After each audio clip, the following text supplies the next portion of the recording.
Baik, Assalamualaikum warahmatullahi wabarakatuh. Alhamdulillahirabbil alamin.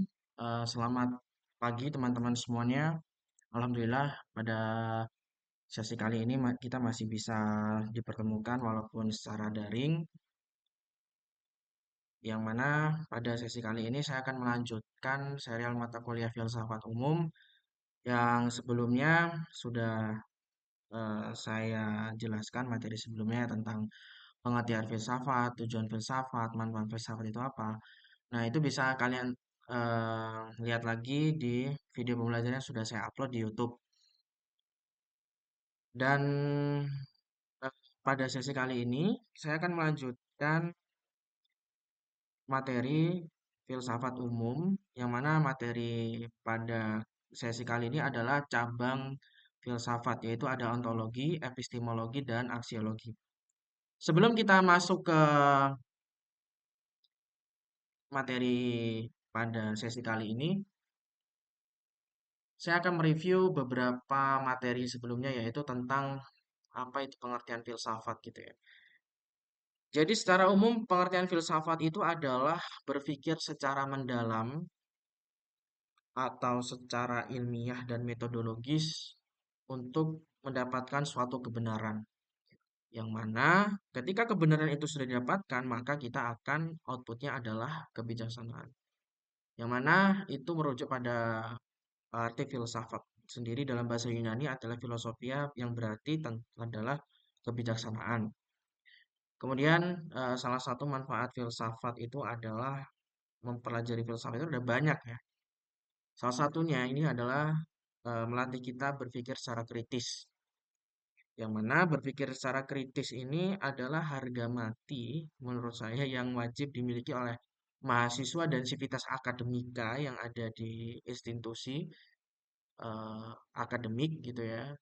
Karena selain ijazah, selain ilmu yang kalian dapat di bangku perkuliahan, kalian juga itu harus merubah nalar dan pola pikir kalian lebih kritis gitu.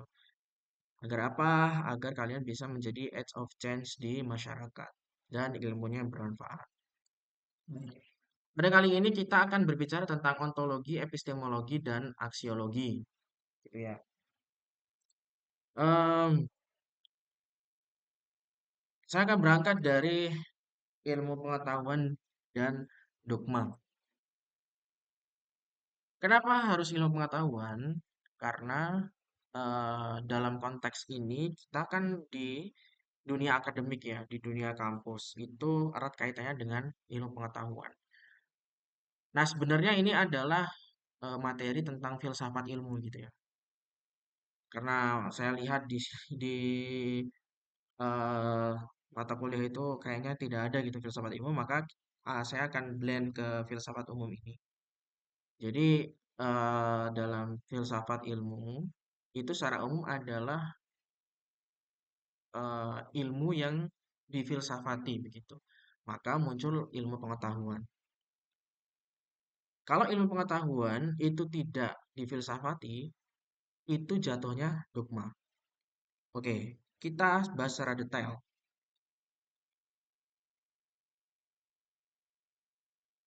Secara umum, ilmu pengetahuan dan dogma berbeda dalam cara mendapatkan kebenaran.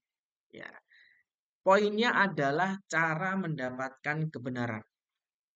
Karena pengetahuan dan dogma itu sama-sama mencari kebenaran. Tapi ilmu pengetahuan dan dogma, cara mencari kebenarannya itu berbeda. Ilmu pengetahuan itu dibangun atau dicari kebenarannya melalui pengamatan, akal, pembuktian, dan lain-lain. Jadi, suatu ilmu yang sudah difilsafati, itu outputnya adalah ilmu pengetahuan. Karena dicari dengan step by step, dengan metodologis, dengan kritis, dengan mendalam. Ya ini melalui pengamatan, akal, dan pembuktian. Sedangkan dogma itu diterima begitu saja, tanpa boleh dipertanyakan. Nah, itu perbedaan antara ilmu pengetahuan dan dogma. Bayangkan ketika ilmu itu tidak difilsafati, artinya diterima begitu saja. Ini maksudnya ilmu dunia ya, maksudnya ilmu yang kita pakai sehari-hari. Ilmu tentang kesehatan, ilmu tentang sains, tentang teknologi, itu diterima begitu saja gitu. Manusia itu tidak mau berpikir, tidak mau mendalami gitu kan. Maka niscaya ilmu pengetahuan itu akan mati. Dan manusia tidak akan pernah berkembang. Mungkin kita kalau tidak ada, kalau ilmu itu tidak difilsafati, ya mungkin kita masih zaman batu gitu. Kita masih zaman Homo sapiens gitu. Nggak sampai sekarang gitu. Karena ilmu itu difilsafati, maka muncul ilmu pengetahuan. Yang mana ilmu pengetahuan itu terus berkembang karena dipertanyakan apakah ini masih relevan atau tidak. Oh, ternyata ini sudah tidak relevan, butuh upgrade, butuh pengembangan. Maka setiap tahun itu pasti ada pengembangan gitu.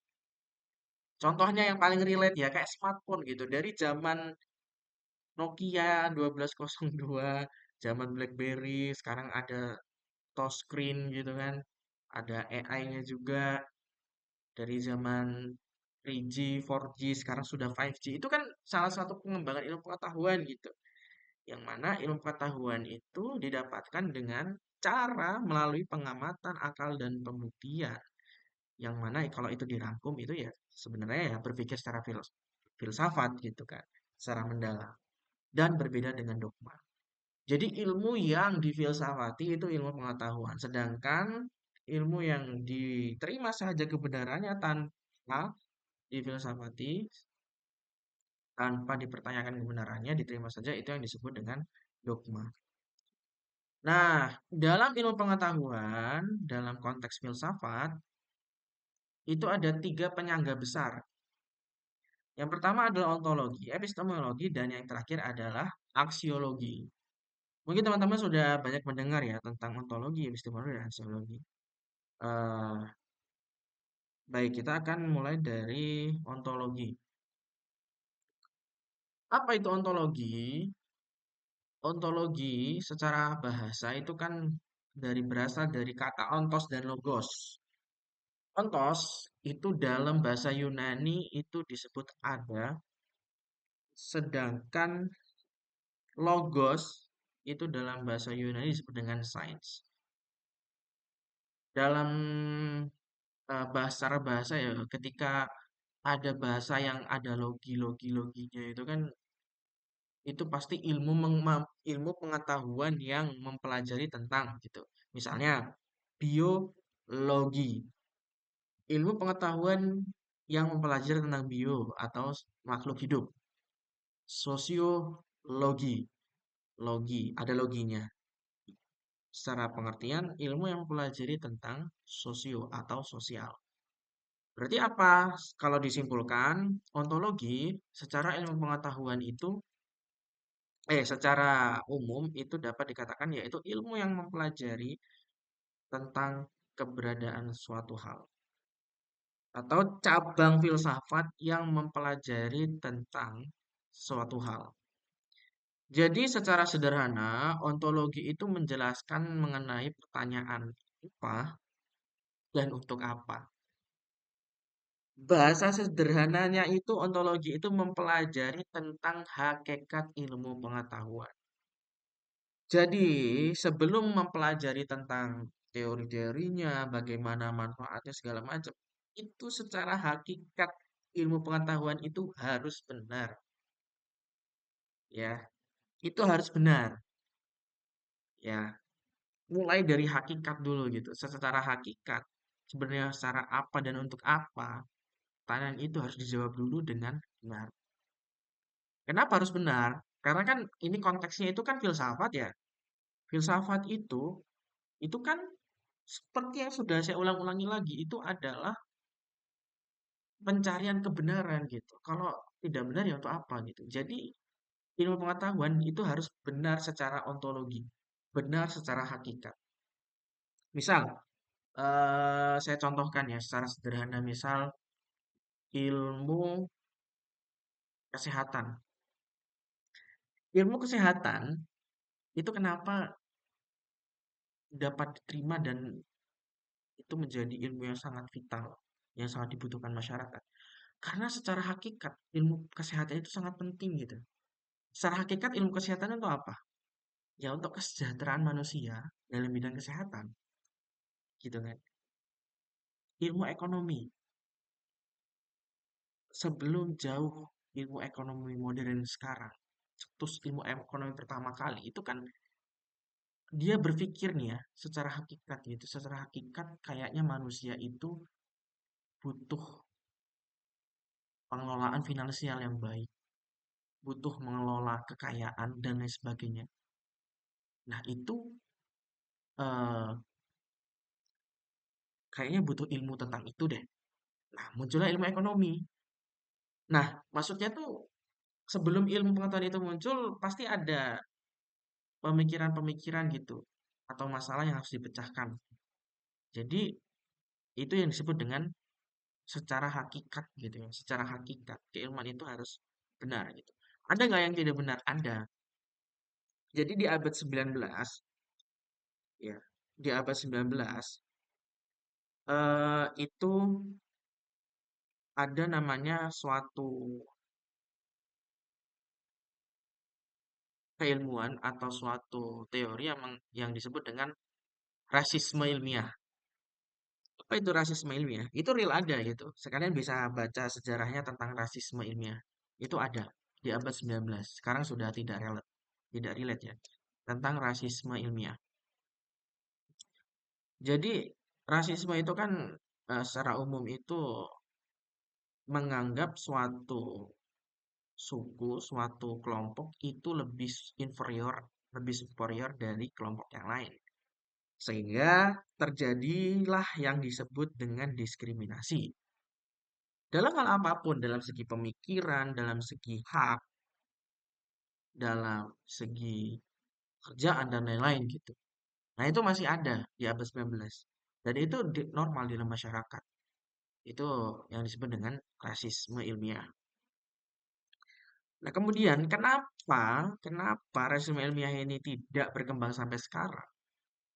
Dan mungkin itu adalah suatu hal yang salah. Karena secara ontologi saja itu sudah salah gitu. Secara hakikat itu kan outputnya itu bukan kesejahteraan, bukan kebaikan, tetapi di sana ada hak-hak orang lain yang tersingkirkan. Nah, maka itu tidak berkembang sampai sekarang. Karena secara ontologi, secara hakikat keilmuan itu salah, gitu. Nah, jadi keilmuan itu secara ontologi itu harus benar. Kemudian, nih ya, tanpa landasan ontologis yang benar, sebuah ilmu itu bisa salah memahami realitas, salah dalam menyusun teori, dan salah dalam memberikan solusi. Nah, maka pemahaman ontologi adalah fondasi penting dalam membangun ilmu pengetahuan yang kuat. Jadi ya secara hakikat, secara eh, apa dan untuk apanya ini tuh harus clear dulu nih, harus benar dulu. Maka setelah itu baru ilmu pengetahuan itu bisa diterima secara pemikiran. Kalau itu sudah benar baru berkembang. Baik, ini ontologi ya. Kemudian ada yang disebut dengan epistemologi. Apa itu epistemologi? Yaitu cabang filsafat yang berfokus pada studi tentang pengetahuan.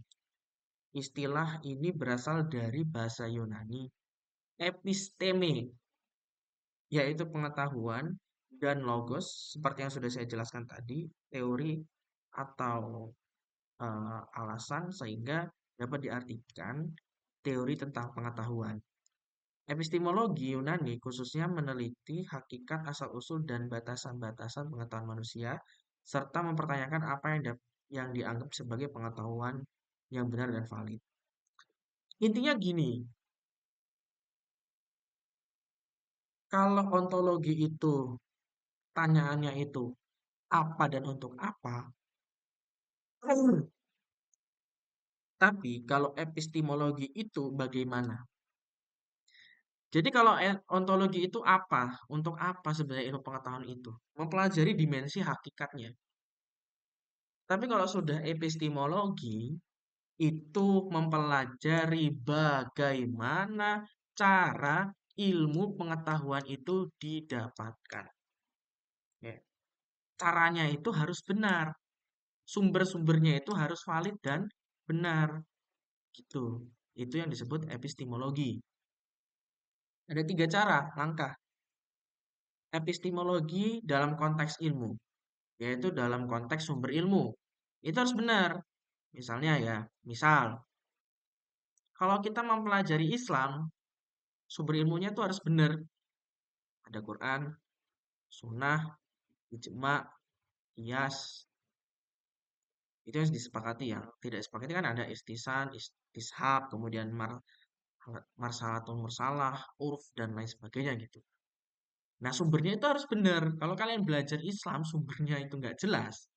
Dari terjemahan doang, nggak berguru. Kemudian sumbernya bukan Quran dan hadis, jelas salah kalian mempelajari Islam. Begitupun yang lain-lain, ketika kalian itu mempelajari eh, ilmu tentang ekonomi ya, rujukannya itu adalah teori-teori ekonomi yang valid, yang dikeluarkan oleh tokoh-tokoh yang valid, gitu. Gitu ya. Itu jadi secara epistemologi. Jadi epistemologi itu bagaimana cara ilmu pengetahuan itu didapatkan gitu. Harus benar secara sumber ilmu. Kemudian, kemudian harus benar cara mencarinya gitu. Jadi cara mencari ilmu itu dalam konteks filsafat itu ada yang menggunakan akal,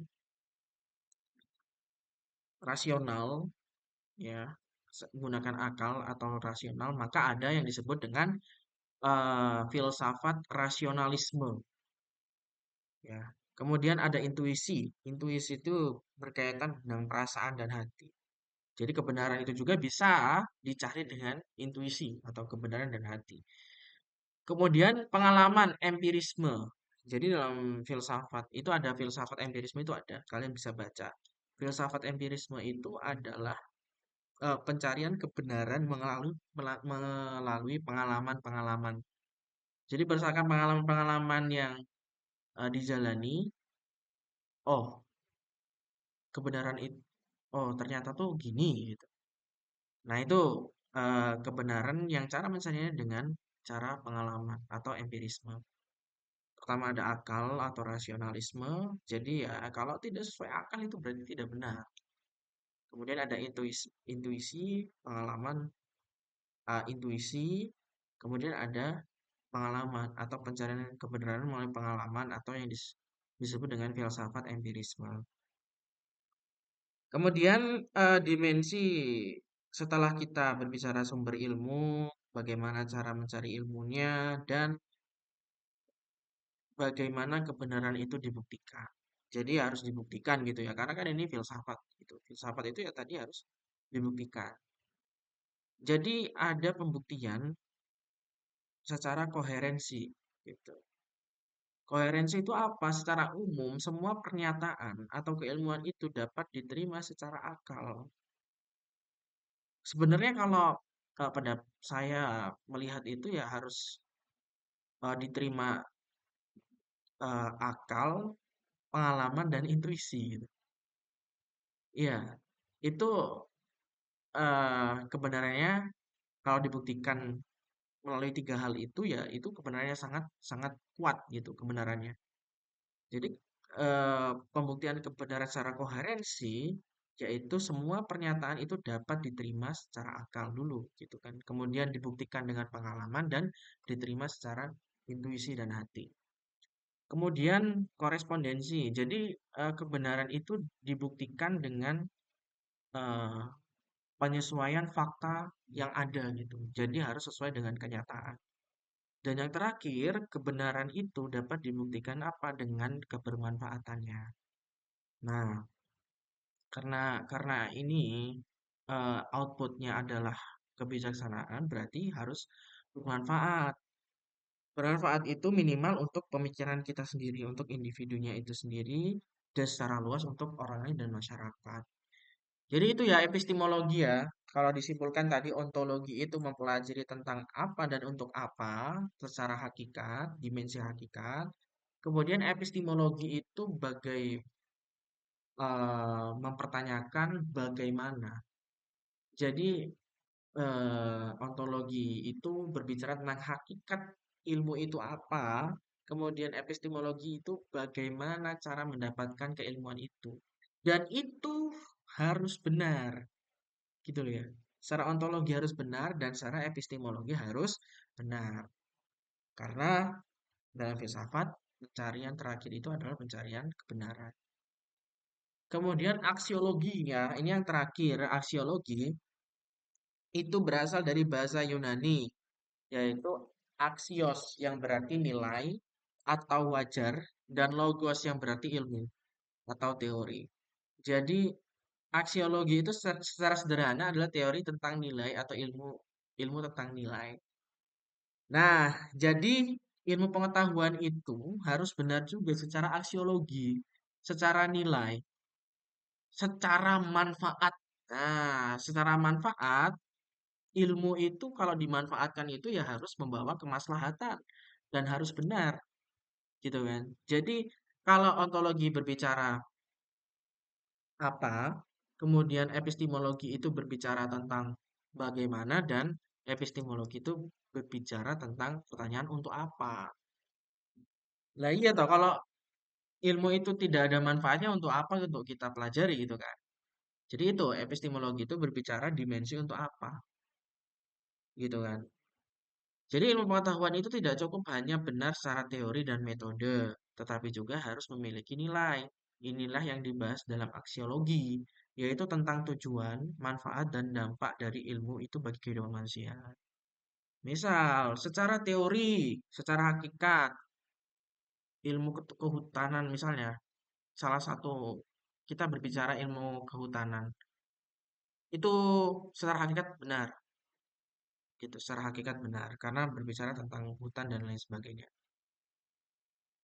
tentang tentang pemanfaatan hutan dan kemudian ya pokoknya tentang reboisasi, penghijauan dan lain-lain. Itu secara hakikat keilmuan kehutanan itu benar. Secara epistemologi itu juga sudah benar cara mendapatkannya dari teori-teori yang valid gitu tentang teori-teori tentang eh, kehutanan dan alam. Tapi secara aksiologi kalau keilmuan itu malah membuat manusia melakukan misalnya illegal logging atau apa ya eh, penebangan hutan secara ilegal, maka secara nilai itu tidak benar, secara aksiologi itu tidak benar. Berarti ilmu pengetahuan itu salah. Nah, jadi gitu teman-teman. eh jadi tidak hanya berhenti di ontologi dan epistemologi saja. Aksiologinya juga harus benar. Jadi tiga-tiganya ini harus benar. Maka ilmu pengetahuan itu dinyatakan benar ketika tiga penyangganya ini benar, yaitu ontologi, epistemologi, dan aksiologi. Ya, ilmu pengetahuan tidak cukup hanya benar secara teori dan metode, gitu kan, tetapi juga harus memiliki nilai. Inilah yang dibahas dalam aksiologi, yaitu tentang tujuan. Tujuan ilmu itu apa, manfaatnya, dan dampak dari ilmu itu bagi kehidupan manusia, dan harus bermanfaat secara baik. Ilmu yang hebat tapi merusak lingkungan, menindas manusia, atau mengabaikan keadilan tidak bisa disebut dengan ilmu yang bermartabat. Nah, jadi eh, aksiologi ini membahas tentang itu. Kebermanfaatan ilmu itu bermanfaat atau tidak gitu kan. Kalau kita belajar ilmu ekonomi tapi untuk korupsi ya sama saja. Itu tidak bisa dibenarkan gitu. Secara aksiologi itu salah. Kita berbicara, kita belajar ilmu hukum gitu kan. Ilmu hukum tapi eh, untuk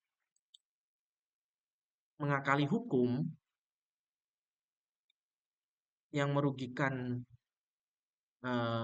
masyarakat itu ya salah juga.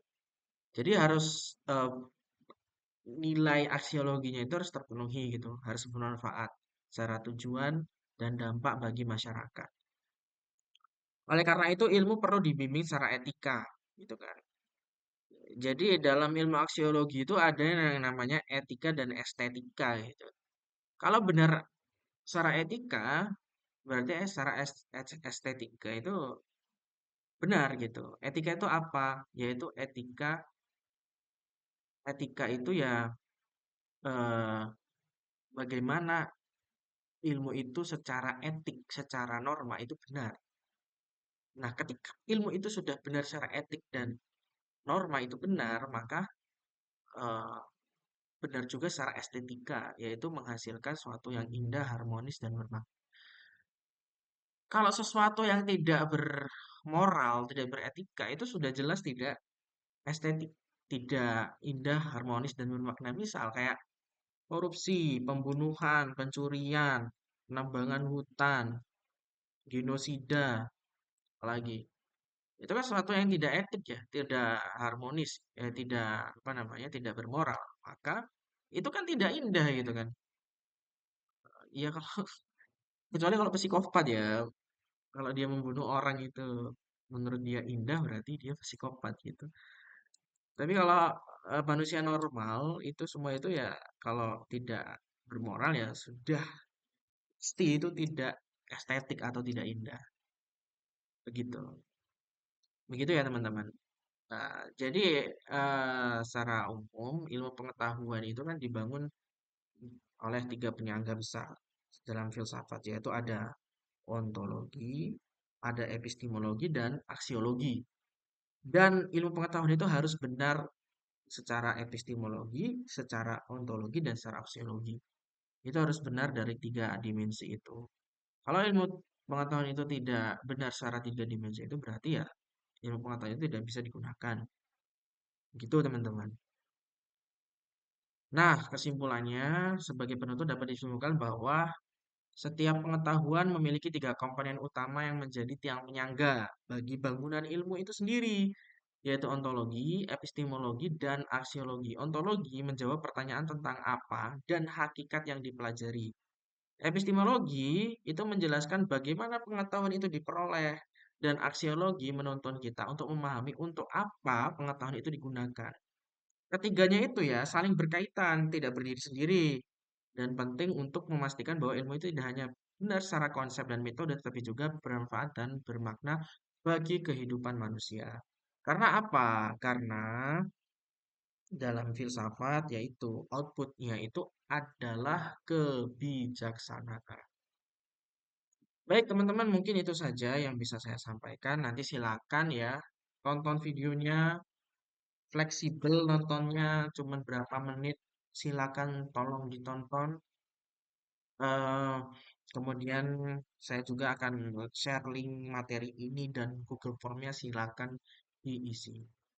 Baik, mungkin itu saja. Mohon maaf apabila banyak kekurangan dari saya. Kepada Allah saya mohon maaf. Ampun. Wallahu muwaffiq ila aqwamit thoriq. Wassalamualaikum warahmatullahi wabarakatuh.